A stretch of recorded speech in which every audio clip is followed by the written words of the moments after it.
Study IQ IAS, अब तैयारी हुई अफोर्डेबल।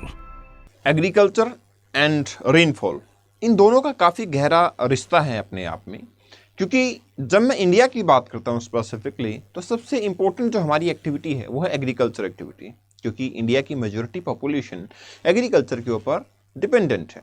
अब दूसरी इंपॉर्टेंट चीज़ आती है कि इंडिया की मेजॉरिटी ऑफ एग्रीकल्चर जो है वो रेनफॉल पे भी डिपेंडेंट है, मॉनसून पे भी डिपेंडेंट है। बट एक्चुअली क्या रेनफॉल हमेशा ही एग्रीकल्चर को फ़ायदा पहुंचाता है? I think it's not.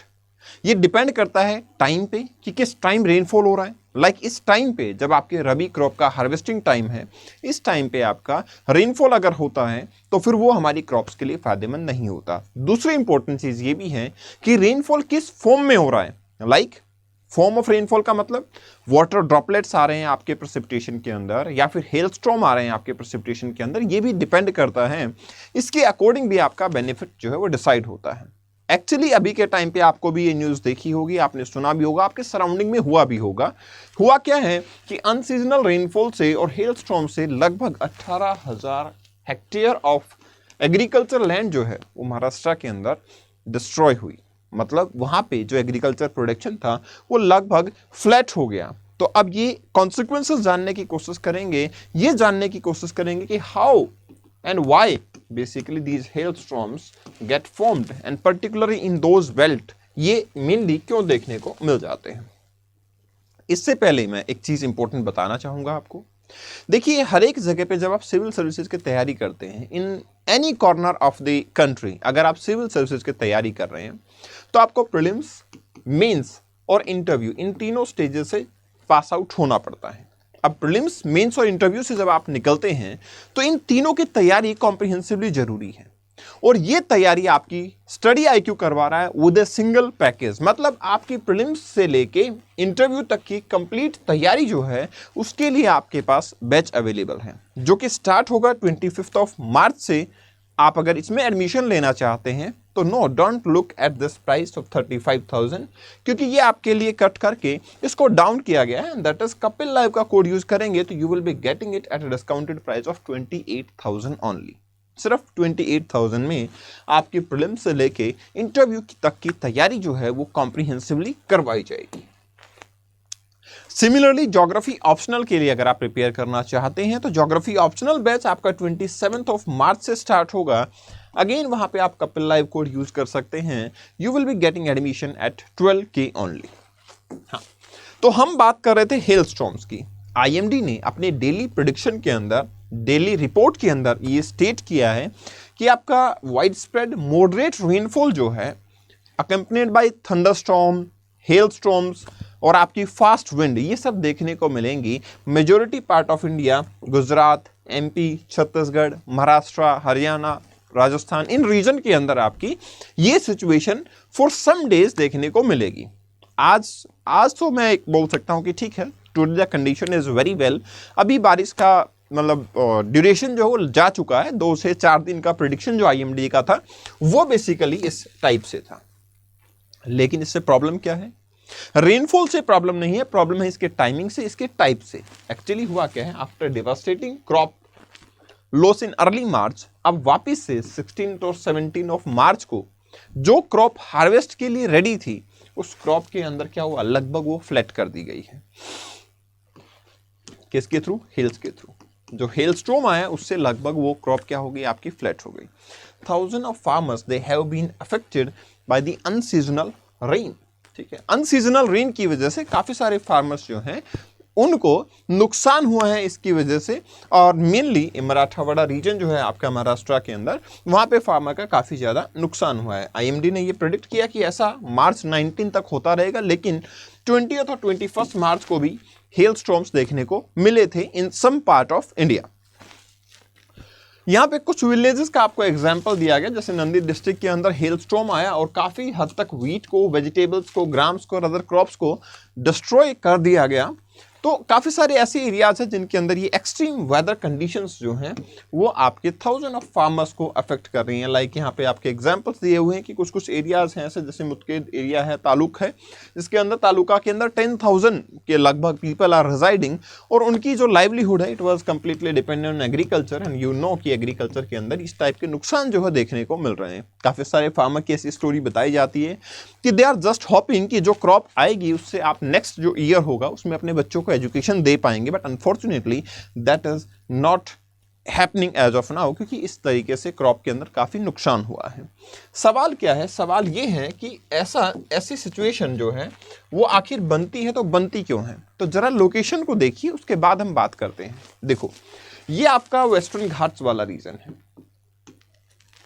Western घाट, और ये आपका महाराष्ट्र, ठीक है। अब देखो यार, होता क्या है यहाँ पे कि जब भी इस केस में विंड अगर यहाँ से आ रही है अरेबियन सी से, तो ऑब्वियसली यहाँ पे अपलिफ्टमेंट होता है और आपके इधर रेनफॉल होती है, ये ड्रॉट रीजन होता है। बट अभी के टाइम पे अगर हम बात करते हैं तो यहाँ पे अभी at present south west monsoon जो है वो उनकी वजह से बारिश नहीं हो रही। इवन आपका जो कन्वेक्शन है इसकी वजह से, आपके जो वेस्टर्न डिस्टर्बेंसेस हैं उनकी वजह से बारिश जो है वो ज़्यादा देखने को मिल रही है। वेस्टर्न डिस्टर्बेंसेस मतलब मेडिटेरेनियन सी के अंदर जो साइक्लोन्स बनते हैं वो साइक्लोन आपके सब ट्रॉपिकल जेट स्ट्रीम्स के साथ में क्या आ जाते हैं, इंडिया तक मूव करते हैं। धीरे धीरे सब ट्रॉपिकल जेट स्ट्रीम जो है आपका इंडिया से अपनी पोजीशन को डिस्प्लेस करके हिमालयाज के नॉर्थ में चला जाता है। क्यों? क्योंकि आपको पता होगा कल था, क्या डेट थी कल? यस्टरडे देयर वाज 21 मार्च, ठीक है ना, 21 मार्च था। 21 मार्च होता है आपका वर्नल इक्विनॉक्स, ठीक है। 21 मार्च क्या होता है? वर्नल इक्विनॉक्स। तो इक्विनॉक्स वाला दिन था कल, तो उस टाइम पे हम ये कह सकते हैं कि नाउ सन का मूवमेंट जो है, अपरेंट मूवमेंट जो है वो इक्वेटर से ट्रॉपिक ऑफ कैंसर की तरफ स्टार्ट हो गया है। अब धीरे धीरे आपके सब ट्रॉपिकल जेट स्ट्रीम्स जो है वो इंडिया से बाहर निकल जाएंगे, एंड दैट्स व्हाई ये रेनफॉल उस टाइम पे देखने को मिली है। हेलस्टॉर्म इसलिए क्योंकि सब tropical jet stream upper tropospheric winds होते हैं, और अपर ट्रोपोस्फेरिक विंड काफी कूल होते हैं, इसलिए बिलो फ्रीजिंग पॉइंट वो क्या करते हैं? कूलिंग। बिलो फ्रीजिंग पॉइंट वो कूलिंग करते हैं, और बिलो फ्रीजिंग पॉइंट कूल होने का मतलब हेल्स का आना, ठीक है। बिलो फ्रीजिंग पॉइंट का मतलब है हेल्स का आना। जैसे औरंगाबाद डिवीजन के अंदर बात करें तो वहां पे 96.5 millimetre across the all 8 district वहां पे क्या हुआ है आपका रेनफॉल जो है वो रिसीव हुआ है। इसी तरीके से Mauli Deshmukh, marginal farmer from the Jalna, उन्होंने बोला कि भाई जो आपका इस रीजन के अंदर रेनफॉल हुआ है इससे काफ़ी ज़्यादा नुकसान हमें देखने को मिला। Like there is a damage of around 20,000 of my 3 acre farm land and I was planning to pay the semester fees of my son, जो कि एजुकेशन के लिए था। डेफिनेटली वो काफ़ी क्रिटिकल सिचुएशन में हो जाता था। मतलब फार्मर की कंडीशन जो है वो काफ़ी खराब है, और ख़राब इसलिए है क्योंकि इंडिया के अंदर इकोनॉमिक डेवलपमेंट की जब बात करते हैं तो all sectors are developing, but unfortunately agriculture उस स्पेस से डेवलप नहीं हो पा रहा है। इफ़ यू लुक एट तो लगभग 1500 हेक्टेयर का जो एरिया था, जिसमें कि आपके अलग अलग जलगांव जैसे एरिया हो गया, नासिक हो गया, ये सारे रीजन जो हैं उनके नेबरिंग जो एरियाज होंगे they have suffered the loss, ये एग्रीकल्चर डिपार्टमेंट का कहना है। काफ़ी सारे स्टेट गवर्नमेंट ऐसे भी हैं जिन्होंने ये अनाउंस किया है कि नाउ आपको क्या दिया जाएगा, बेसिकली कंपनसेशन स्टेट की गवर्नमेंट के थ्रू दिया जाएगा। You can also tell me comment section के अंदर कि क्या आपके स्टेट ने भी ऐसा अनाउंस किया है कि कंपनसेशन टू द फार्मर दिया जाएगा जो भी लॉस इनका यहाँ पे हुआ है। फार्मर्स की बात करें, the farmers have reported the losses of wheat, gram, vegetables, bananas, grapes, and these losses cascade over 117,000 hectare of the harvested destroyed। इतना एरिया जो है वो डिस्ट्रॉय हो चुका है। तो ये काफ़ी कॉम्प्लिकेटेड सिचुएशन हो जाती है।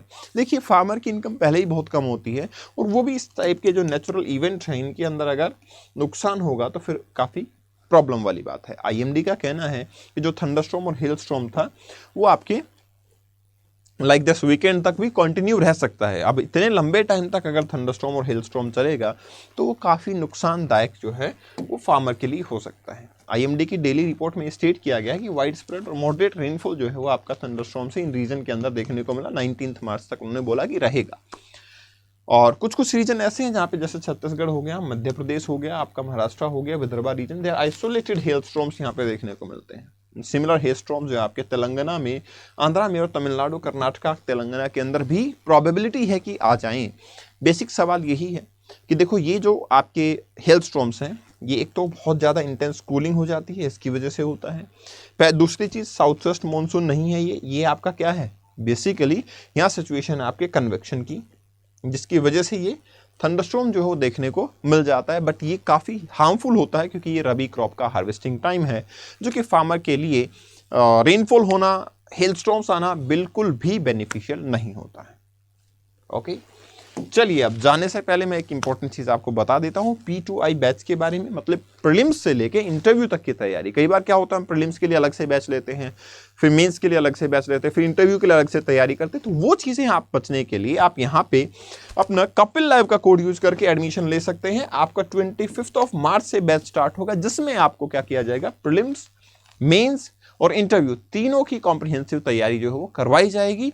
ब्यूरोक्रेट्स के साथ में आपके सेशन करवाए जाएंगे, so that you can get maximum out of it, result will be positive. Similar with the geography optional batch, yes, geography optional batch वो 27 मार्च को स्टार्ट हो रहा है। हियर इट इज 27 मार्च को स्टार्ट हो रहा है ज्योग्राफी ऑप्शनल बैच। आप इस बैच में भी एडमिशन ले सकते हैं, कपिल लाइव का कोड यूज करके आप एडमिशन इसमें भी ले सकते हैं। अगर आप ईपीएफओ की तैयारी कर रहे हैं तो ईपीएफओ के लिए मैं आपको बता देता हूं, ईपीएफओ का बैच जो है ऑलरेडी 20 मार्च से स्टार्ट हो चुका है, लेकिन स्टिल आप एडमिशन ले सकते हैं कपिल लाइव का कोड यूज करके। You will be getting maximum discount. और ये एपीएफसी की जो पोस्ट है, इट इज रियली जेन्युइनली बोलता हूं मैं, काफी अच्छी पोस्ट है। You can take admission right here. मुझसे जुड़ने के लिए आप kapil.bhardwaj 2022 ये मेरा इंस्टा हैंडल है, यहाँ पे मुझे डायरेक्टली डीएम कर सकते हैं, डायरेक्टली मैसेज कर सकते हैं। Kapil Bhardwaj official, this is a telegram channel जहाँ पे सभी वीडियोस की अपडेट आपको मिल जाती है। चलिए फिर मिलते हैं नेक्स्ट सेशन में। All the very best, take care, thanks a lot.